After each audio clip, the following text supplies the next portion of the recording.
Began in Birmingham. I was born in Small Heath in the 60s, at a time when there was an enormous amount of racism, an enormous amount of poverty and destitution, I think. And I grew up in a very loving household in Small Heath, but at the same time I was conscious of the fact that things were happening around me that made me feel unsafe. But I persisted. I went to university in Birmingham and decided that law was the career I would follow, because the heroes I had at that time were people like Gandhi and Mandela, all who were lawyers but who used law as a force for change. I took it upon myself to hopefully be a voice for those who weren't being heard, whether it was victims of honour-based abuse and forced marriage, or victims of antisocial behaviour and victims of sexual abuse, including victims of child sexual abuse. Nazir's legal career took him to London and then Manchester, where as Chief Prosecutor for the North West, it was his decision to bring the Rochdale grooming gangs to justice. With some of the victims, it was obvious that they had very troubled backgrounds, chaotic backgrounds. They'd often been in care, and the authorities simply ignored them, simply because they felt they were too difficult to work with. With others, because they were making allegations against people from minority backgrounds, perhaps there was some issue around we don't want to create additional tension in the community. And maybe there was a bit of that, a bit of political correctness. But ultimately, it had the same impact, the same effect.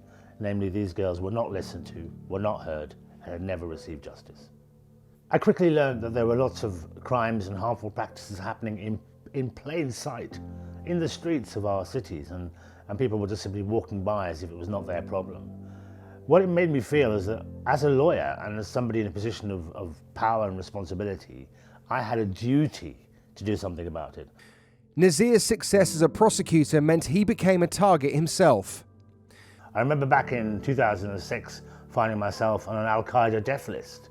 Here I am, 16 years later, I'm still here. Maybe Al-Qaeda aren't, but the point is that, clearly it had a massive impact on me. And when I dealt with the grooming gangs, on one occasion, the far right decided to target me because I damaged their narrative. Their narrative was that all people who were brown were committing these crimes, and when they discovered that actually a brown person brought these people to justice, they decided to destroy me. And they came outside of my house. There were thugs outside of my home. I had to put a panic alarm in my house. My children had to be taught how to use a panic alarm.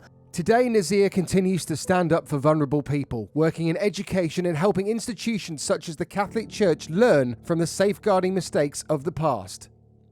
I made sure that if you were in a community leadership position, you did something about this. You talked about this in your gurdwara, or your temple, or your mosque, or your church.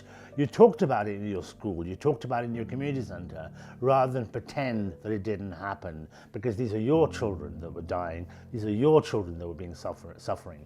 I maintain my interest, and more than interest, my determination that we can protect and we can serve.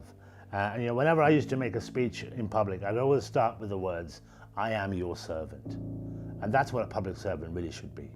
It's been an honour over the years to work alongside Nazir, and I'm very, very proud that he hails from my bit of the world. The fact that he's one of us in this fight is not something I say very often about other men, but Nazir Afzal, he's an honorary sister in this fight.